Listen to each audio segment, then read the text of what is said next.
বাংলাদেশের স্বাধীনতা যুদ্ধে আত্মদান দিয়েছেন সব ধর্মের মানুষ, সেজন্য বাংলাদেশ সৃষ্টি হয়েছে। স্বাধীনতা যুদ্ধ ছিল সব ধর্মের মানুষের যৌথ সংগ্রাম, বললেন অধ্যক্ষ আসাদুল হাবিব তুলু।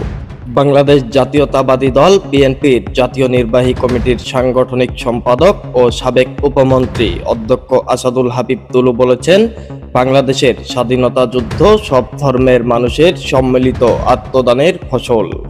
বুধবার বিকেলে লালমনিরহাটের কুলাঘাট ইউনিয়নের সাকুয়া সর্বজনীন দুর্গা মন্দির পরিদর্শন ও আয়োজক কমিটির সঙ্গে শুভেচ্ছা বিনিময়কালে তিনি এই কথা বলেন।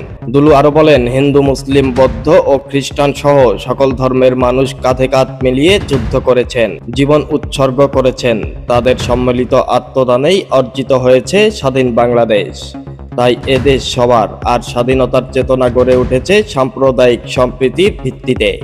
তিনি আরো বলেন, ধর্মীয় সম্প্রীতি ও সৌহার্দ্য বজায় রেখে শারদীয় দুর্গাপূজা উদযাপন করা প্রতিটি নাগরিকের মানবিক দায়িত্ব। বিশেষ করে নারী ও শিশুদের নিরাপত্তায় সবাইকে সচেতন হওয়ার আহ্বান জানান তিনি। সনাতন হিন্দু ধর্মাবলম্বীদের সর্ববৃহৎ ধর্মীয় উৎসব শারদীয় দুর্গাপূজা শান্তিপূর্ণভাবে উদযাপনে লালমনিরহাট জেলা বিএনপির অঙ্গ ও সহযোগী সংগঠন সম্মিলিতভাবে কাজ করছে জানিয়ে দুলু বলেন, এরই অংশ হিসেবে তিনি প্রতিদিন জেলার বিভিন্ন পূজা মণ্ডপ পরিদর্শন করছেন, আয়োজকদের সঙ্গে মত বিনিময় করছেন এবং দর্শনার্থীদের সঙ্গে শুভেচ্ছাও বিনিময় করছেন তিনি।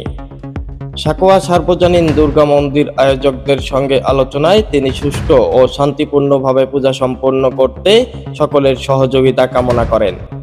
সে সময় জেলা বিএনপির যুগ্ম সাধারণ সম্পাদক এ.কে.এম. মমিনুল হক, সহযুগ্ম সাধারণ সম্পাদক এ.বি.এম. ফারুক সিদ্দিকী ও সাংগঠনিক সম্পাদক আফজাল হোসেন উপস্থিত ছিলেন। ধর্ম, বর্ণ, গোত্র, পাহাড়ি, সমতল, উপজাতি সবই বাংলাদেশী, সুতরাং মানুষ হিসাবে আমরা বিচার করতে চাই।